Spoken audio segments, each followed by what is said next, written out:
Hello everyone, good morning. সবাই কেমন আছো? আশা করছি সবাই ভালো আছো, সুস্থ আছো।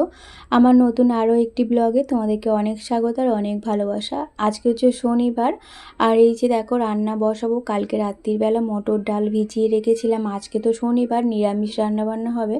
তো কি রান্না করব না করব ভাবছিলাম। প্রথমে ভেবেছিলাম যে চিচিঙে দিয়ে আর আলু দিয়ে পোস্ত করব। তারপরে আবার ভাবলাম আমার না চিচিঙে চিচিঙে না ঝিঙে, তো ঝিঙে আলু পোস্ত খুব একটা ভালো লাগে না। তো এরকম বড়া দিয়ে আলু দিয়ে ঝাল করলে তবু একটু ভাত খেতে পারি। নিরামিষের দিনে না এই ডালটাও আমি রান্না করতে পারি না, কারণ মুগের ডাল আমার একদমই পছন্দ না। আর মানে আমার হজম হয়ে যায় কিন্তু আমার খেতে ভালো লাগে না। আর হাজব্যান্ড খেতে পছন্দ করে কিন্তু ওর আবার হজম হয় না। তো আজকে সকালবেলা বলছিল যে একটু মুগের ডাল রান্না করার জন্য, আমি বললাম না।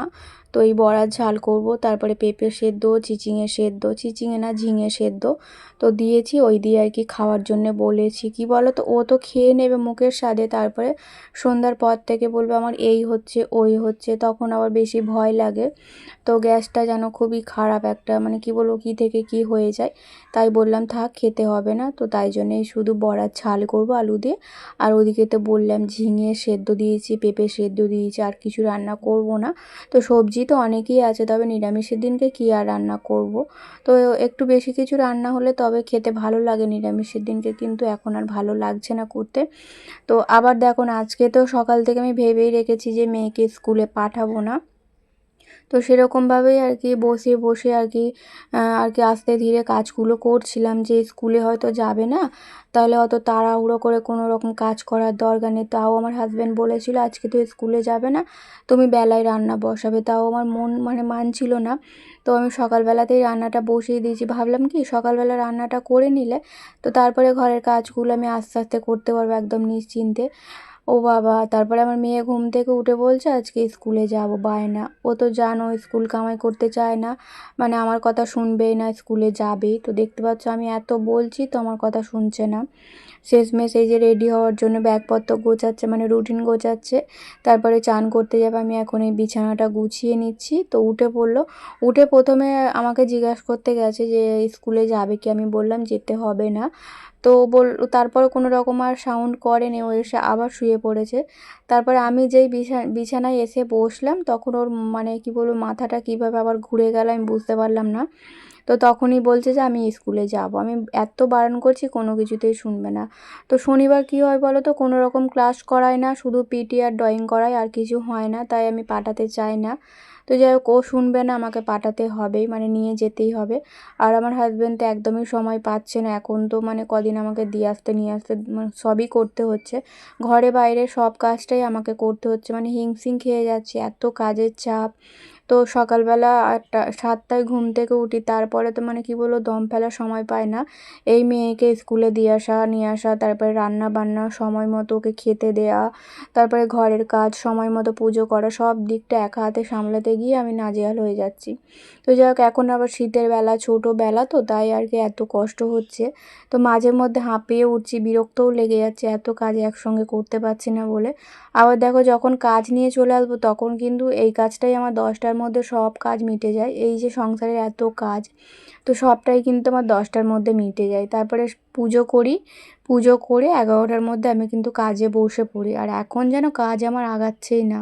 যেহেতু আমি বেলায় ঘুম থেকে উঠছি, কাজ নিয়ে চলে এলে তখন আমি 6টা 6:30টায় উঠবো। আর এখন ঘুম থেকে উঠছি 7:30 পৌনে 8টা। আর কী করে হবে বলো, এত দেরিতে ঘুম থেকে উঠলে কাজে তো লেট হবেই। আর এখন ছোটোবেলা আরও লেট হচ্ছে। তো যাই হোক, একদিকে এই তরকারিটা বসিয়ে দিলাম, আর এদিকে একটু ম্যাগি রান্না করে নিচ্ছি। মেয়ে আমি দুজনেই টিফিন করে নেবো, আজকে আর ভাত খেয়ে যাবে না। ওকে বললাম রান্না আমার হয়ে যাবে সময় মতো, কিন্তু তাও ওকে বললাম আজকে তো তাড়াতাড়ি বাড়ি চলে আসবি, ওই পৌনে 2টোর দিক করে ছুটি হবে। তো বললাম একসঙ্গে বাড়িতে এসে একসঙ্গে আর কি খাবো। তো তাই আর কি মা মেয়ের জন্য একটু ম্যাগি বানিয়ে নিচ্ছে। আমার ম্যাগিটা খুব একটা ভালো লাগে না, তবে চানাচুর দিয়ে মুড়ি খেতেও ভালো লাগে না। কী বলো তো, চানাচুর দিয়ে মুড়ি খেলে না খুব গ্যাস হয়, তাই জন্যে ভালো লাগে না। আগে আগে খুব খেতাম, এখন একদম টোটালি বন্ধ করে দিয়েছি চানাচুর দিয়ে মুড়ি খাওয়া। তো যাই হোক, ওদিকে রান্নাবান্না তো হয়ে গেছে।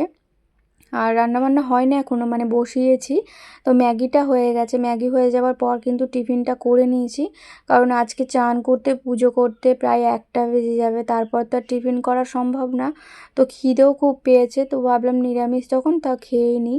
তো মেয়ে দুজনে একসঙ্গে খেয়ে নিলাম। আর মেয়ে চান করে এই যে জামা প্যান্ট ফেলে রেখেছিল, তারপরে হচ্ছে আমার নাইটি, এই সমস্তগুলো আর কি কাচবো না, এমনি আর কি কমফোর্ট দিয়ে একটু ধুয়ে দিচ্ছি।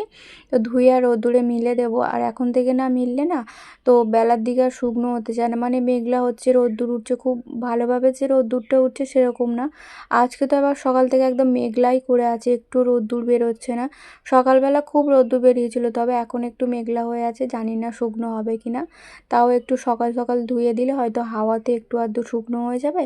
তারপরে ওই সন্ধেবেলা দালানে মিলে দেবো। আর রোদ্দুর নেই কিন্তু হাওয়াটা খুব আছে, দেখো খুব সুন্দর হাওয়া দিচ্ছে, আর এই হাওয়াটা বেশ ভালোও লাগছে গায়ে দিতে আর কি লাগাতে। ঠান্ডা ঠান্ডা হাওয়া, বেশ ভালো লাগছে। এদিকে মেয়ের চান হয়ে গেছে, ও এবার রেডিটাও হয়ে গেছে, শুধুমাত্র চুলটা আমি বেঁধে দেবো। আর আজকে শনিবার, মানে ফিতে দিয়ে চুল বেঁধে যেতে হবে, বুট পরে মোজা পরে, মানে সমস্তটাই আজকে পরে যেতে হবে, কারণ আজকে পিটি আছে। আর অন্য অন্য দিনও কিন্তু মোজা জুতো একদমই পরতে চায় না, আগে আগে কিন্তু প্রত্যেক দিন পরে যেত, আমি বারণ করলেও শুনতো না। তো ইদানিং কি হয়েছে, বুট, স্কুলের বুট আর মোজা একদমই পরতে চায় না। ওই একটা কিটো জুতো আছে, ওটা পরেই আর কি স্কুলে যাতায়াত করে, সেই যেই থেকে জল উঠে গিয়েছিল তারপর থেকে ও আর কি আর মোজা জুতো এগুলো পরতে চায় না। তো এমনি সবটা করবে, শুধু মোজা জুতোটা পরবে না, কিটো জুতো পরে যাতায়াত করে। আমিও আর কিছু বলি না, ওর নাকি খুব চাপ হয়, জুতোটা হয়তো ছোট হয়ে গেছে না কি জানি না।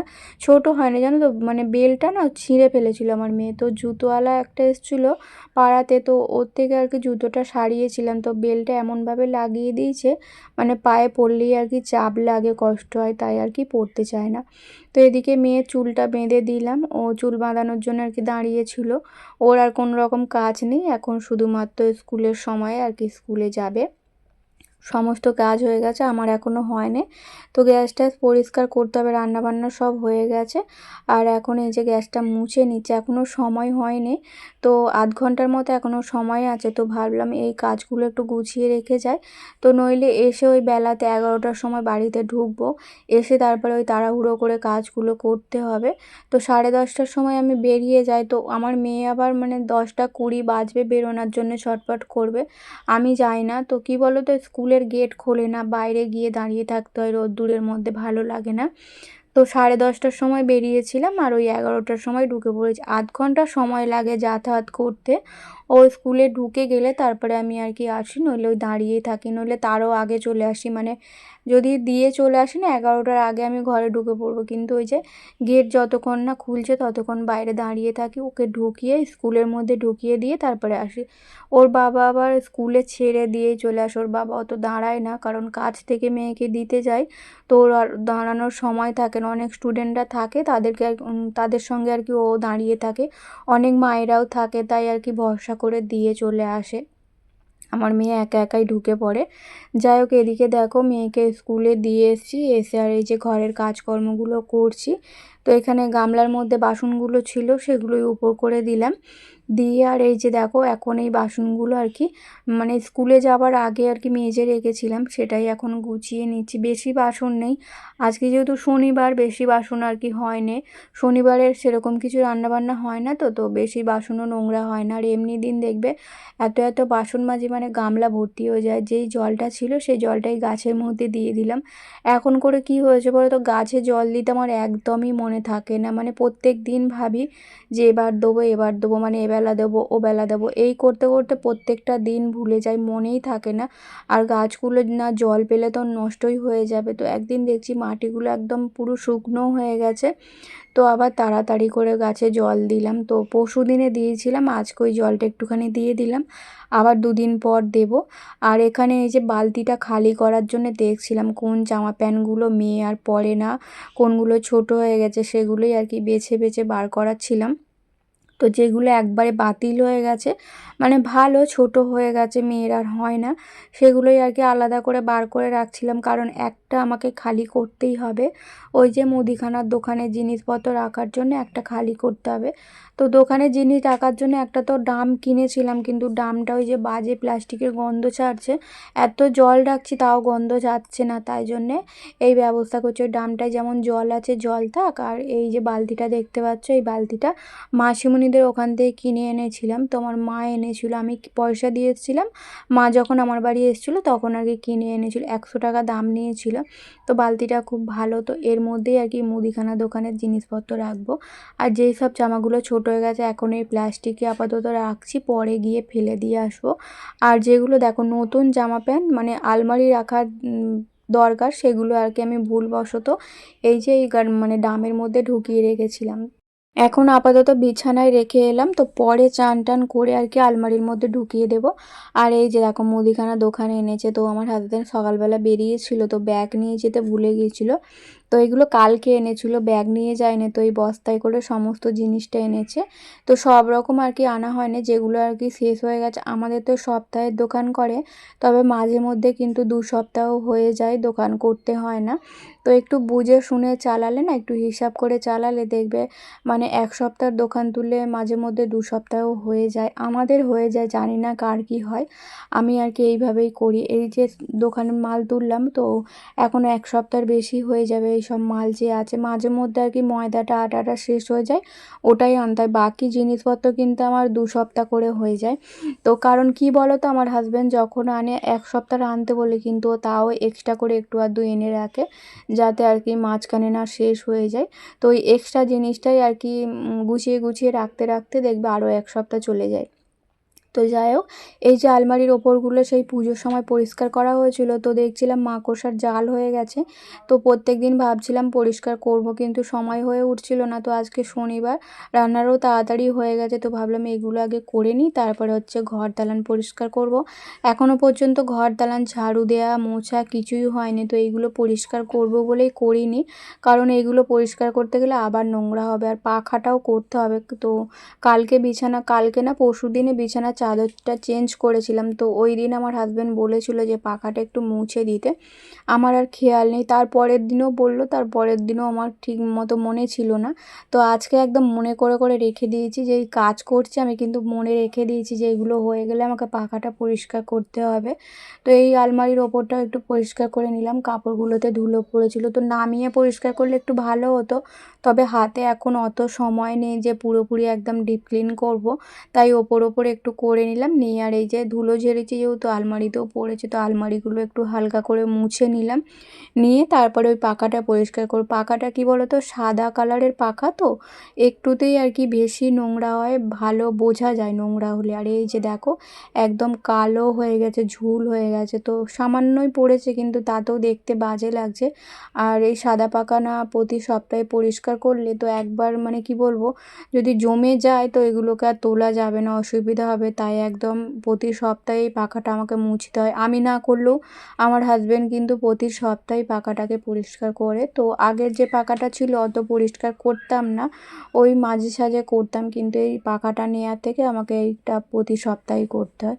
যাই হোক, পাখাটা এখন ভালো করে পরিষ্কার করে মুছে নিচ্ছে। আমার না ঠিকঠাকভাবে হাত পায় না, তো এর ওপর একটা টুল দিয়ে পরিষ্কার করলে খুব ভালো হয়, কিন্তু একা ভরসা করে বিছানার মধ্যে টুল রাখতেও পারছি না, যদি ওপর থেকে পড়ে যায় আর দেখতে হবে না।